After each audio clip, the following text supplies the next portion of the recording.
Yes guys, welcome back to the channel.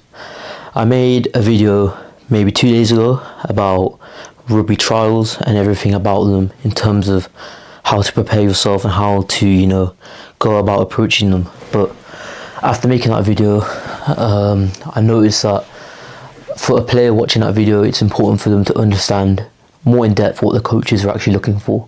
So I thought I'll make a video today explaining that. So I'm just going to run through basically everything that a coach or selector will be looking and analysing out of you as a player, and what you can do to actually increase your chances of getting selected and, stand out for the right reasons.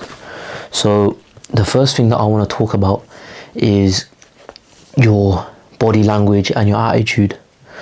So in terms of attitude, I'm talking about, are you a player who wants to be there? Are you showing up on time, showing up prepared? And are you approaching every session with the right mindset?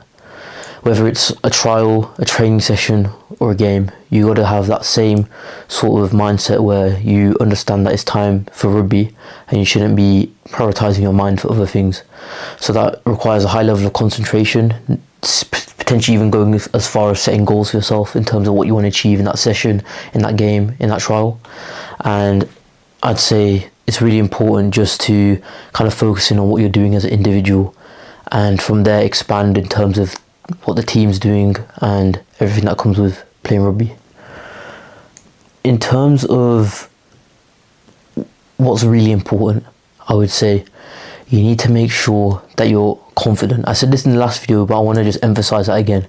Be a confident player on the pitch. If you can communicate well and you can express this in a way that the coaches can recognize it and your teammates can recognize it as well, not only is it going to improve your own individual performance, it's going to uplift the players around you. And this is something that the coaches are going to take notice of, and it's what they're looking for as well. Coaches are not going to want to select players who are quiet, timid, and are afraid to come out of their shell on the pitch. They want characters, they want leaders, and they want people who play and react outside of their comfort zone. The next thing I'm going to talk about is basics. Every position on the rugby pitch has a specific goal and a purpose, and along with that is basic skills that need to be executed to achieve these goals. Now, whether you're a forward, a back, a prop or a fly half, you're going to have a role which requires certain skills. Now, whether that's scrum time, line outs, kicking, scoring tries, tackling, passing, you need to be clinical with what you're doing. Now, it's not a case of just going out there and performing well on the day in the trial. You need to be consistent across the board. So when it comes to training, really focus on dialing on your technique. I think especially for the most simple things, in my opinion, the biggest ones are having really good tackling skills, because if you can't tackle, you have no defensive wits about you and you're going to get recognised in a trial straight away. So really focus on your tackling. I think that's very important, but also your communication. If you're able to communicate well and effectively in defence especially, I think it's really important. Be a leader in defence, because if you're able to get in position before everyone else and start communicating, you're going to stand out way before anyone else is able to take charge of the situation. If you can do that, it's going to give yourself such a good chance of getting picked up and noticed by the coaches. If anything, that's the biggest point I can give to you. Be a leader and be a good communicator. And honestly, when it comes to defence, make sure that you understand what's going on. Don't just focus on, watching the ball. Look around you. If you notice that the man next to you isn't in position, for example, let them know. Talk to them, communicate to them, because it's going to improve the performance of your team and it's going to make everyone else around you look better as well. And that's really important, because at the end of the day, you've got to remember, rugby isn't an individual sport, it's a team sport. And I'd say finally, just enjoy it. If you are able to do all those things I've mentioned but also enjoy it, it's going to be so much easier than putting pressure on yourself and making things harder than they need to be. I think a lot of players put pressure on themselves for no reason.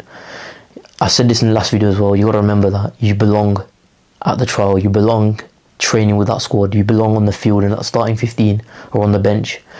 You need to remember that and use that to your advantage. Use it as a confidence boost to allow you to go out there, play with freedom and have fun. another thing in terms of trials specifically is ensuring that you're really selling yourself in terms of what you can provide to a team. Like for me, for example, I'd say my strongest skill is probably within the scrums, and I'd also say my communication is quite good as well. I like to be vocal on the pitch where I can. It's something that I haven't always naturally been strong at, but I've worked on it a lot in the past 6 to 12 months. Really just trying to, get my voice out there, talk to my teammates, and, try and lift up the spirits, because I think not only does it uplift my own performance, it helps everyone else around me, and the whole energy of the team can really improve. And to that point, it can even, switch the momentum of a game, and it's happened before as well. But I'd say be yourself as well, and just take everything as it comes. Don't make a mistake and let that bring you down. You got to keep thinking about the next job. That's something that my coach for my uni always says: the next job, always think about the next job. And if you keep that mindset, you can't go much wrong, because you can make one mistake, but you can make three or four game changing tackles, game-changing passes that could influence the game, and that's what wins you games, and that's what matters more than one simple missed tackle, missed pass. So yeah, ultimately guys, you got to be confident. You got to play with a smart head, a calm, collected head, but also try and be a leader, try and be a good communicator, and ultimately go out there and enjoy it. That's my number one piece of advice: go out there and enjoy it. So with that being said, I hope this has given you more insight in terms of what the coaches are going to be looking at in terms of you as a player and how you perform on the pitch. If you enjoyed this video, please do leave it a like. I'm going to try and post more helpful content out for you guys, so I really hope it does actually help you guys. And yeah, with that being said, thank you for watching, and I'll see you in the next one. Have a great day. Thank you guys.